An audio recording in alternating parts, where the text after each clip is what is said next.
Yes, welcome back. Some very intense session going on in our other studio. We'll be going back to join that fitness session with Joy Muthengi later on. But let's wrap up our news review this morning, and we still have 2-3 headlines to look at with my panelists. And we start off with this because when Barack Muluka, just before the break, you had introduced it. President Uhuru Kenyatta, of course, signed into law the now contentious Election Amendment Bill of 2015. Now it is law. So that means the IEBC has the leeway to introduce this option of a manual voter identification and transmission of results option in case the electronic system fails. Now that is law. But what does it mean to us? Because the opposition court had come out strongly saying if that happens, they will go to the streets. We're still awaiting the meeting tomorrow because the indication last week, I remember Moses Wetangula and Kalonzo Musyoka came out and said we are going to have a meeting on Wednesday next week if at all this thing becomes law. And that was just after Senate had passed it to discuss the way forward. Are they going back to the streets? What other options do they have? Bwana Wamalwa. Yeah, thank you very much. I'm a member of the Code Coalition, and as it's been indicated, we are meeting tomorrow, and we're not just meeting as parliamentarians only, but we have also invited the aspirants and even the National Executive Council of the respective parties, that is Ford Kenya, ODM, Wiper, even ANC, which has also joined us for the purposes of the Super Alliance. And some of the critical things we're going to discuss is we're going to look at the implication of this law now that has been ascended by His Excellency the President, so that we can be able to know what strategies we put in place in terms of mitigating this risk. And I want to tell you is that we're not going there to say that we're going to have demonstrations. No, I don't think so. But we have many other options we're going to discuss because we really don't want to disrupt the issue of voter registration. And for us to win, to take Jubilee home, we must mobilize our people so that when we go to the ground, to mobilize people to go and register as voters. So it will be one of the options, but we're not saying we want to do it within this period that we're going to have voter registration, maybe afterwards. And it's very, very unfortunate that His Excellency the President could not listen to the cry of Kenyans. We saw the church spoke. We have seen different kinds of elders speaking, advising the president not to assent to this controversial law because this is a recipe of chaos. Really, these elections, we look at the Crickler report, 1.2 million of the Kenyans who had died voted. They resurrected and voted. And the latest statistics we are being told, we are now in the tune of 3 million, maybe people who have already died. So they might find their way to come back and vote. So the challenge is not voting. The challenge is voter identification so that you be able to know that this is in the Muli, it's true you are existing, go and vote, and voter transmission. I like using this example, but my colleague, the member of parliament, told me not to, but because the matter was cited in court, Tharaka Nithi. When you look at the results, presidential results, when they arrived in Nakuru, they arrived in Thika, they were multiplying. When they reached Bomas, it's not what reflected on the ground. And this is why the Code Coalition has been against this issue of the manual voter identification and voter transmission. Transmission of results. Yeah, the transmission of the results, because that's where we had a problem. And this is something which is actually very critical. And I'm sure it will be coming up to the commissioners who are going to be vetted by Parliament, how they're going to look into this. So this is an issue which has been a problem. It might affect anybody. What we want to have free and fair elections. So to me, His Excellency the President should not have done this, but because he has already done this, let's meet as a Code Coalition so that we'll be able to see how we are going to move. The critical thing is not going for mass action now. Maybe now, mass action afterwards. Of course, Code are meeting tomorrow, and they're expected to come up with a raft of ways for what to react to this, the president's action. But I also see, and I've seen in the dailies, that Jubilee are planning another meeting of their own this same week at the Kasarani on Friday. They're calling it the launch of a Jubilee Smart Card, but I'm sure probably the meeting was also intended to discuss whatever code comes up with tomorrow. Let me say this. Even these panels, we have talked to many things. The agenda was not one. Yes. And it's the same with politics. When we meet there, actually, we as Jubilee, we have a major thing we are focusing, because on the legislation of the people, some of people are thinking to use the electronic or to use the mobile number. But you see, it's not everybody who can reach on that. So we have complained and we have come with a strategy. We must make sure that the Wanjiko in Mboga, Nan down there, how are we going to register him? We must have something to do. As party members? Yes, as party members. So when other issue things you come, just like I've said, we have also here talked many things. It is also maybe be one or two, but that is not the priority. Ourselves, we're looking how we can be able to register. But let me say this, that actually, I agree with the member, what you have said. It is good to look at those issues. And if there is issue, the regulations going to follow on that, then we can also agree, because I know that in Jubilee, in Code and everywhere, we want a peaceful election. That's what we want. As a member of Bahati, I will not be hoping to be elected or rigging. I would like to know that, do the people like me? Have they voted for me? That's what I would like to see. Because I'm one of the person that I would not like leading people in backdoor. That I was not voted, and there's somebody who was voted and is outside. I'm the one who is now because of Magan. No. I will not like that. So there are issues, and I agree with him. Demonstration will not be the solution. There are some regulations going to come. Let's see how all of us as Kenyans, because even if court can take the government today, and the other side also start complaining that this election was leaked by ODM and what, we shall have crisis to the Kenyans. And let me tell you, there's nothing good like we do the election and nobody have died because of election. It's so important. I'm saying this, I come from Nakuru. And I know what happened. And I know the problem we had. And it's just because of the politician adding fuel on the things which were not there. So I think is the best thing is, let's approach this thing on a sober manner, and let's see how can we do it and everybody will be comfortable. For one, when we are saying, and that's one of the problem I was seeing myself.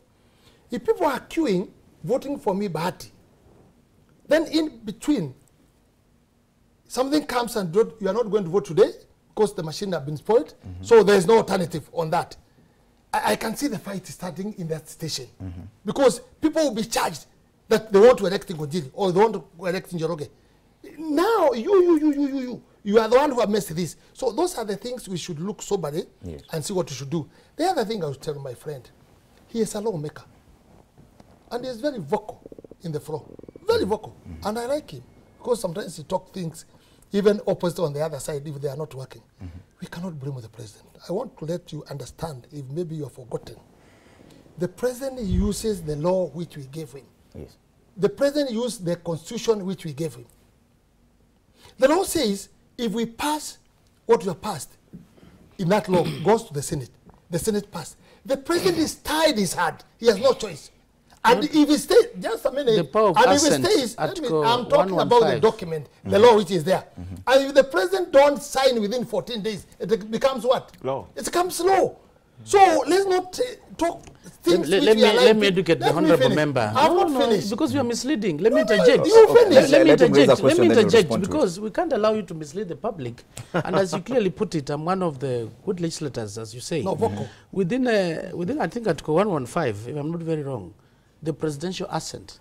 The president has powers, and these powers is for purposes of checks and balances. If a law has passed and it's come to his desk for purposes of assenting, and by the way, we must know that he can only, if he assents, is when it becomes law. So it's not automatic that he has to wait for the 14 days. If there's some clause which are not followed, or maybe other stakeholders have raised concern, the president can reject, can reject that law and bring it back to Parliament for purposes of consideration to a memorandum. So I want to educate Honorable Kunjiri, you know, because of age, maybe he doesn't stay in Parliament for long. That's not because so of that, age. No, because he said, No, listen, no, let no, me but finish, wait, because he had no, told no, me no, about that. I want to take this debate further. I don't know if you want to react to I one want to respond to him that The president had options. here we are not to talking about reject. the age. But We you are talking brought up also the about age. the experience. Brought up We the are age. talking about also the experience and the law. What does the law say? Yeah. Even in my constituency, some things happen. But when I see the majority of the ground what they are saying, and that thing has passed through the law, so I have to You have to agree. comply. I have to comply what they are what they are saying. Yes. The things now is not the president have signed. We need to come out, as you have said, you are meeting.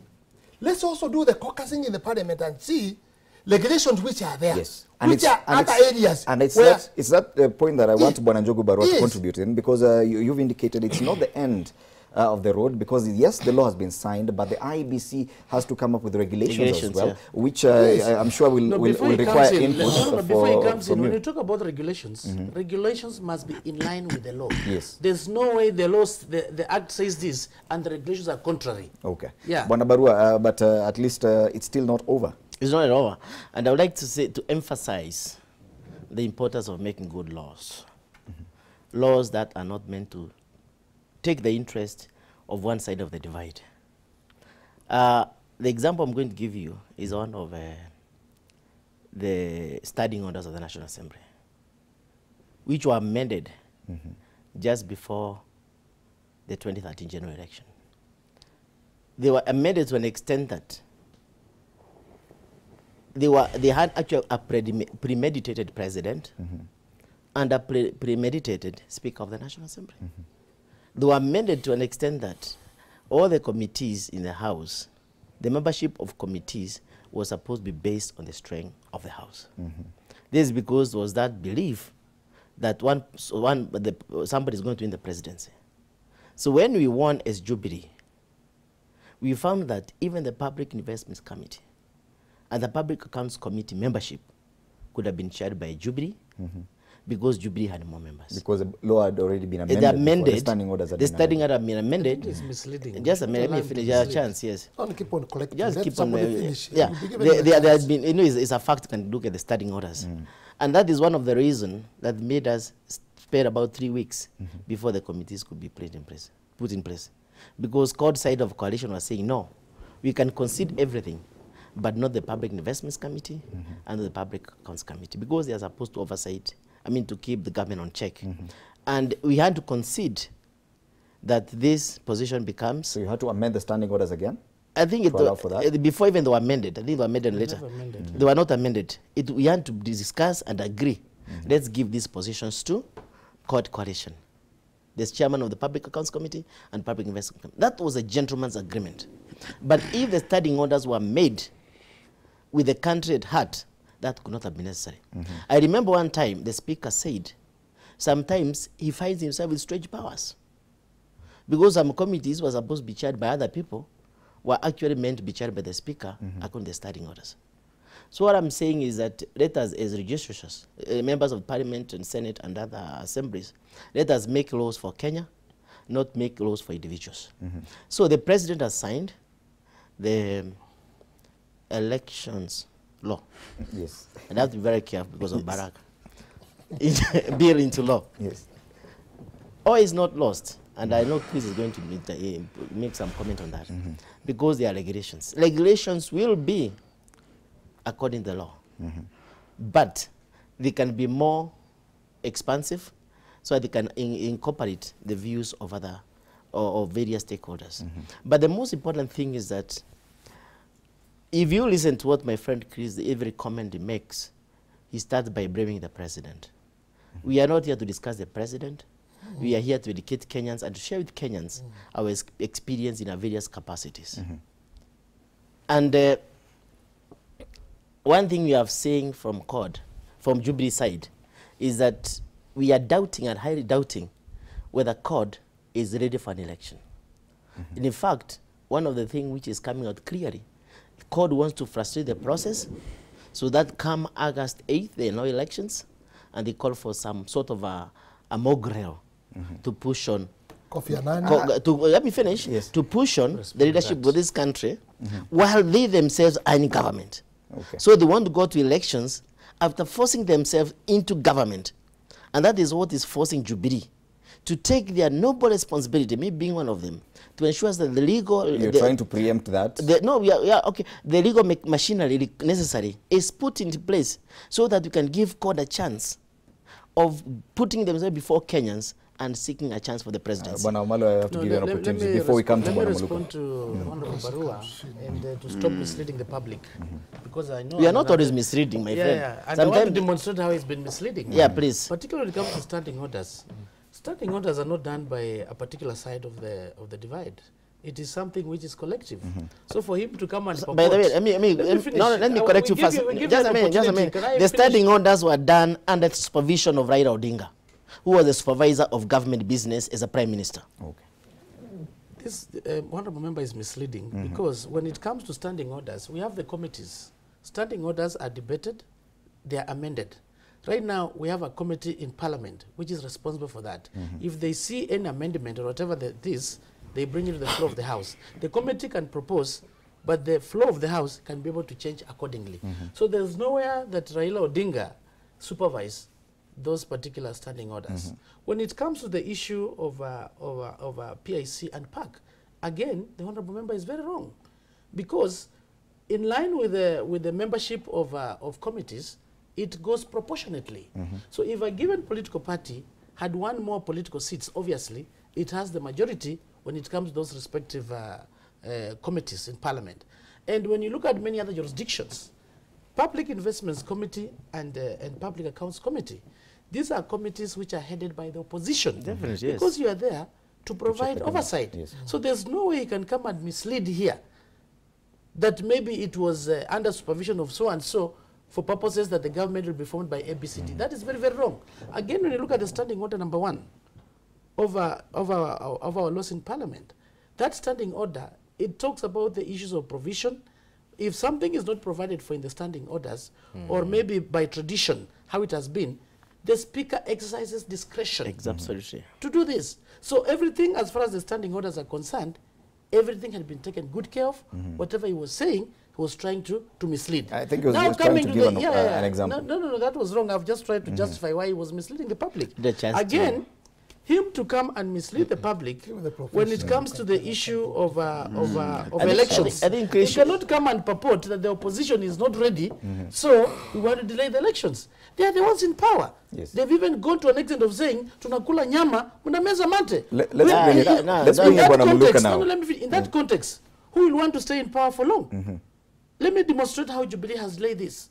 When the selection panel came in, particularly let's start with the selection panel being sworn in. They said no, they must be sworn in by the Chief Justice. At that time, the Chief Justice was not in existence. When they passed the law, the president took more than 14 days to do the assent. So we've had a calculated delay of this process.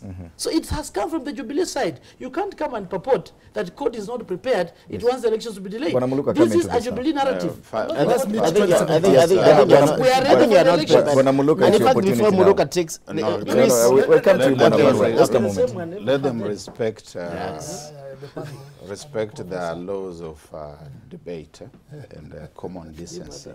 And I think they should not be sitting. I think so. One of the elders should be in between. In between, yes. One of the elders. We will To do that next time. just bring the debate back to sobriety and where it should really be. I think the question is not so much a matter of the substance of the law that has been amended. It's about the style, and it's about the perceptions that it creates. I think that's very important. If we look at the outcome of the last general election, you can see that it was almost 50-50. That would mean that Jubilee are going 50% maybe plus something. And then you have got half minus something of the country on the other side. Now, this results into a hung situation within the nation state itself. And it's very important that if you are making laws that are going to decide on the outcome of the next election, that everybody is satisfied, more or less satisfied. Now here, there's no satisfaction about the process that was followed. And I think wisdom and wise counsel would have dictated that we try to build consensus. Remember that you are amending laws that came into existence as an outcome of a consensual, consultative process. And if you found that there were still gaps, the damn thing would be to say, hey, friends, let us reassemble around these things again, we are seeing that there's going to be a problem. I think it's only a very foolish person who can say that there cannot be backup. And this backup would come maybe progressively, electronically, and moving steadily towards something manual as we go along. But creating that general feeling and atmosphere of satisfaction that we have participated. When one party embraces the whole thing and brings out a show of might to say that it's going to go through, whether you like it or not, even if we have to go on up to midnight, and we are bringing the full force of Nkaiseri and his apparatus and surrounding the chambers, surrounding the House of Parliament. The Speaker of the Senate did a very noble thing, asked those people to go away and allow the Senate to do its thing. The Speaker of the National Assembly should have done the same, because you are creating the impression that you are forcing something to happen. And these people here may not go into the streets tomorrow, because I've listened to him carefully. Yes. I've heard him to be saying that for the time being, They will the not do that. registration of That's voters the same indication is on what on the headline on the Standard that is what is very important. they will shelve the protest. Because if they go out to protest, Jubilee will meanwhile be registering voters, so they want to go out also and register. But I've also heard him say, maybe afterwards. What he has not told us is when that afterwards Is coming. going to be. And that afterwards could be after the elections. And they'll have this thing, that history, the grain of history, where they will be saying, all along, we knew that they wanted to rig these elections, and so we are not accepting. But finally, that said and done, I think it is wrong for Mheshimiwa Barua to keep on coming here, and others as well outside there, saying that, oh, these people want to force their way into government. Yeah. I'll give you my honest opinion. Yes. I could be wrong. But my very honest opinion is that in 2007, Mwai, Kibaki and PNU forced their way into government. It was not Raila Odinga and ODM who forced their way into government. I think they lost that election. That's my honest opinion. I could be wrong. SK you Mashari could said be wrong. it. I could You could be be wrong. wrong. You could be wrong. But, Yes. but I We are think- listening to him. I think that it is not right to keep on going back, opening up those old wounds and telling people that you forced your way into government and you want to force your way into government again. Okay. Let me Because of comment time, on something. because of Let time, me comment Mheshimiwa. something Yes. very small. I agree with what my Bwana Muluka. brother Muluka is saying here. But now, there's one thing ODM they are failing to see, or we leaders also we are failing to see, maybe on the both sides. The issue we should now start focusing so that we may have free and fair election. It's not about this one. Now, the most important thing, and I have that experience, how do we secure our vote, we as Jubilee in Kisumu? How do you secure your vote in Central? That's how we are going. Now that's the fundamental things which you should look at. Because, you know, in those polling stations, if you are in Kisumu, you bring somebody for Jubilee to stand for the knee. Be stoned. They don't. They are chasing out, and these things are done something. It can also apply in Central. Yes. And it has been applied. Those are the fundamental things which we should check. And perhaps that will be Yes. handled in the regulations? Exactly, because now, me, I will say on our side, we would not even like to many votes from some other areas, but you like vote to be voted should respond to properly that. Yes. and to be given what Even belongs me. to, Yes. to the party. That is fundamental things which we should be looking. And now, I because think of time, I know some of you may want to respond or to comment on the same, because it was he did not make. He just stated that it is a cause of concern. But as we wrap up our news review this morning, I'd want us to comment as well on what is happening with the governors. And we are aware that Amason Kingi, the governor for Kilifi, and Hassan Joho, the governor for Mombasa, and as well as the Kilifi County Assembly Speaker, have had their VIP security withdrawn. Now, this, of course, we do understand is because of some misunderstanding between these county bosses and the central government.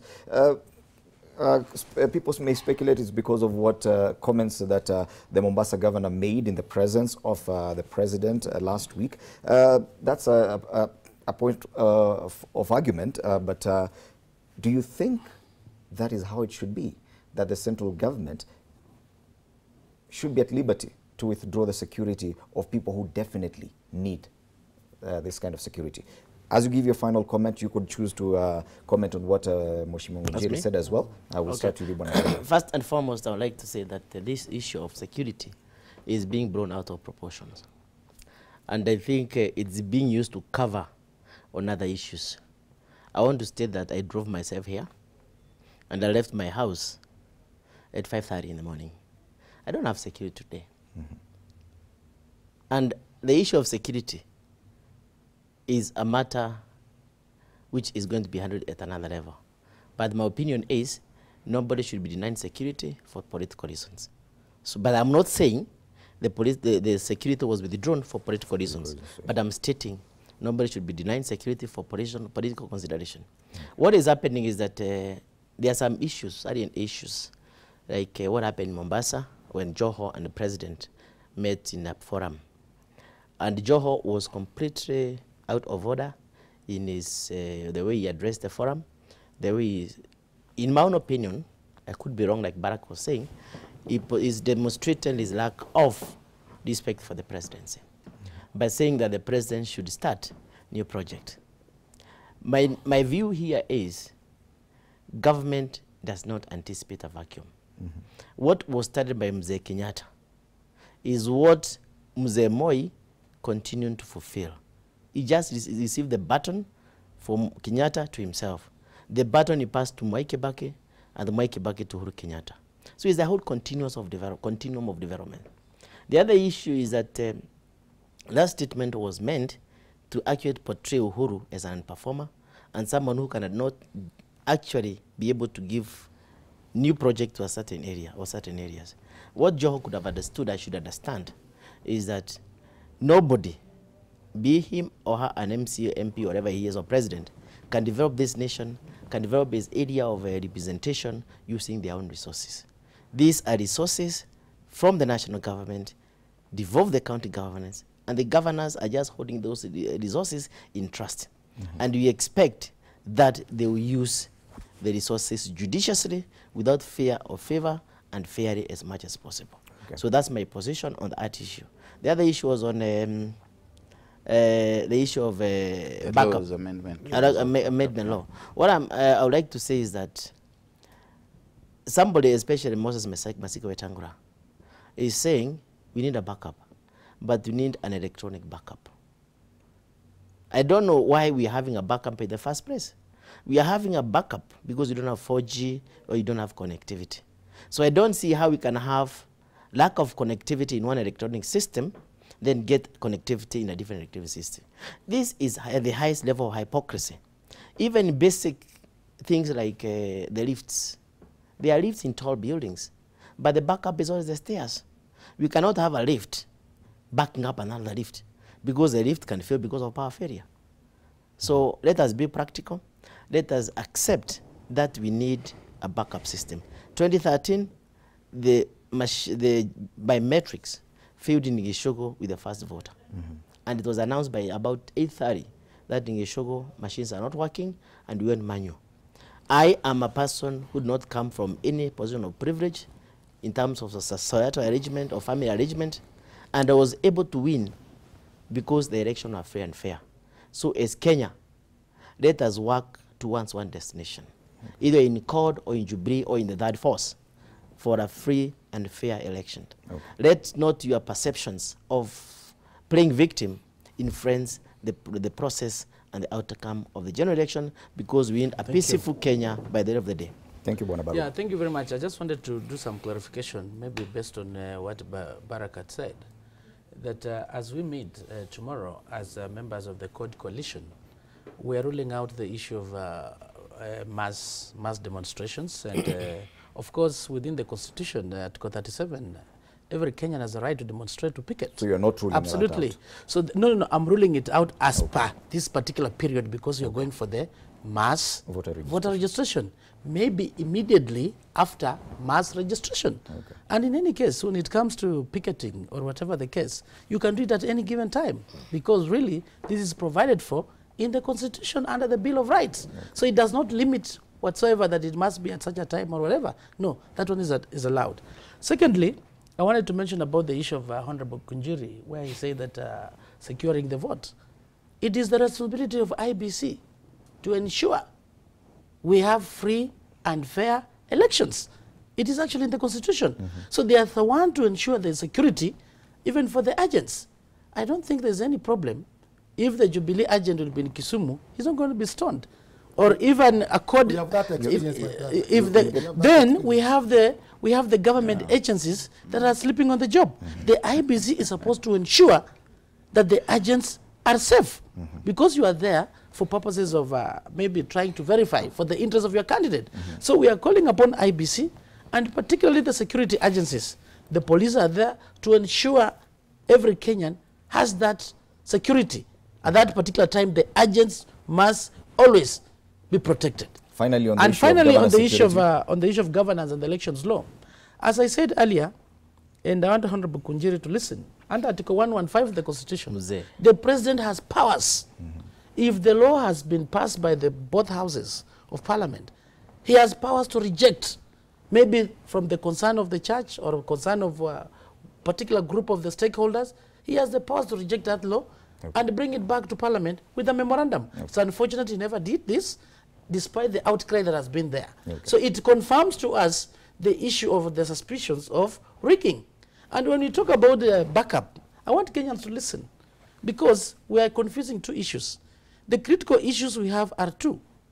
This, when it comes to electronic voter identification and voter transmission. Transmission of results. That's where we have a problem. Yes. It is not about voting.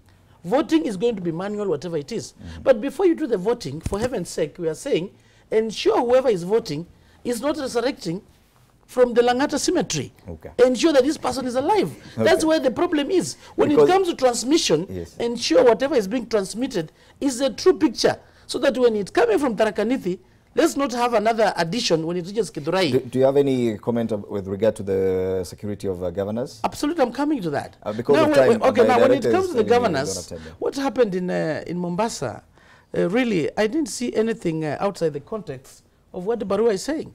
What Joho was saying was just requesting His Excellency the President, under his regime, the people of Mombasa want to see him initiating projects and come and launch the projects which have been initiated by the Jubilee government. So I didn't see anything disrespect or whatever. He's just talking on behalf of the people. And remember, when he was saying that, people were happy.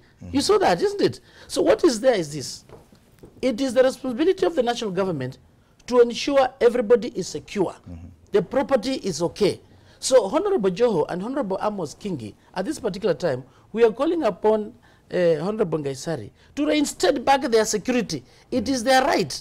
They should not be able to do this. If anything happens to these governors, obviously the blame will be on the government. Okay. Thank you, Bwana Omalo. Bwana Ngunjiri. And we have an issue with time right now. Yes, let me say this. Sometimes we put a lot of politics on issues which messes this country. You remember 2008, one of the media was making a photo of somebody saying, showing just on the back, the votes have been cast in the OP. The votes have been cast now in the Mbogwa Kinodhia's place. I want to let you understand and remember, when the people you are saying they go and stand for election, when the 6 AP went to Kisumu, they were killed cash. Because already we had incited people through the media and politics that election is going to be stolen. So sometimes the mass is stronger than the security. That's what I'm saying. Can we do it even without security because of the structures we have put? That's what I'm trying to say.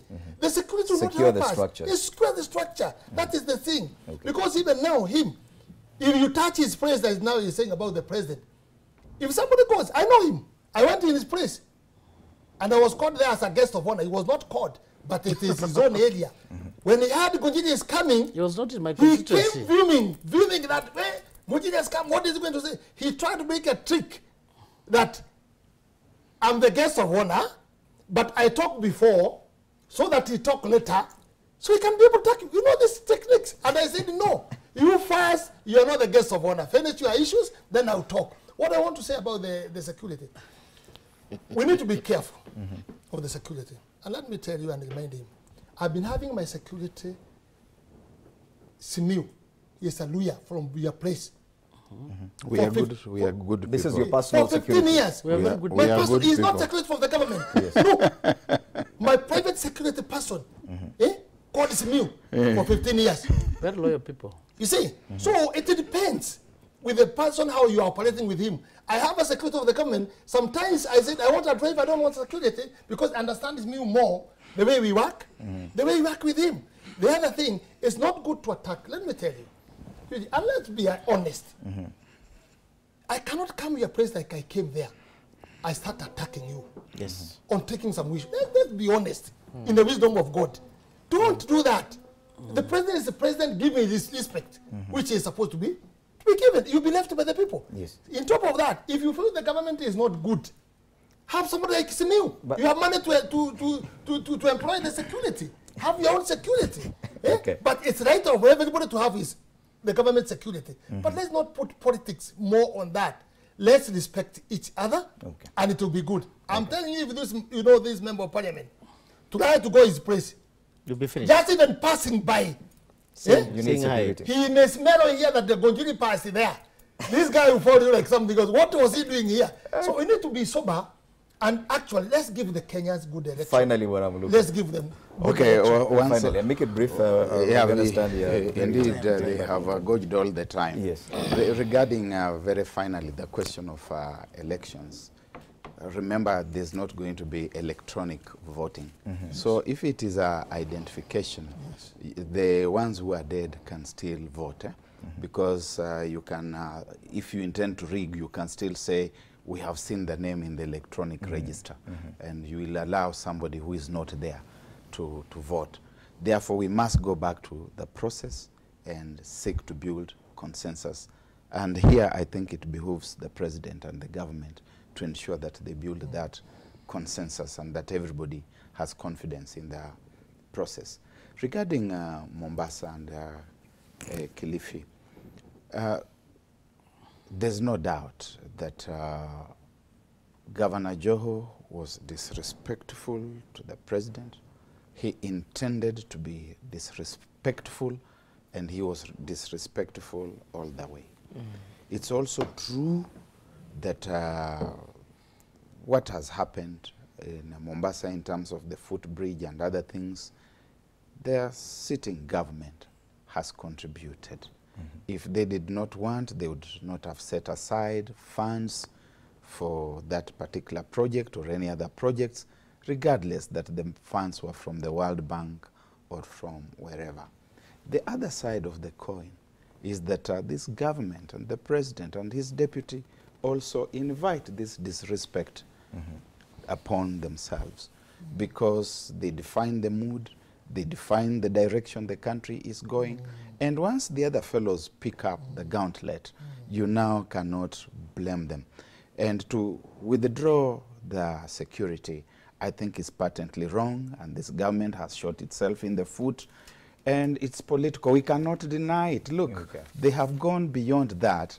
They have even removed the county security apparatus, the traffic inspectorate. They have removed them. There's something more sinister than meets the eye. Well, I thank you think so much. like five was this. He's spoken for the If you talk entire. out of fact, Yeah. you have talked like 5 was this. Okay, thank you so much. Thank you so you. much, Barack Muluka, Thank you. political analyst, Kimani Ngunjiri, MP from Bahati, Chris Omalo, MP Kiminini, and of course Njogu Barua, MP for Gishugu, helping us look at the headlines this morning. Ladies and gentlemen, that has been our news review. Public for still continues. My name is Freddie Ndimuli. Good morning.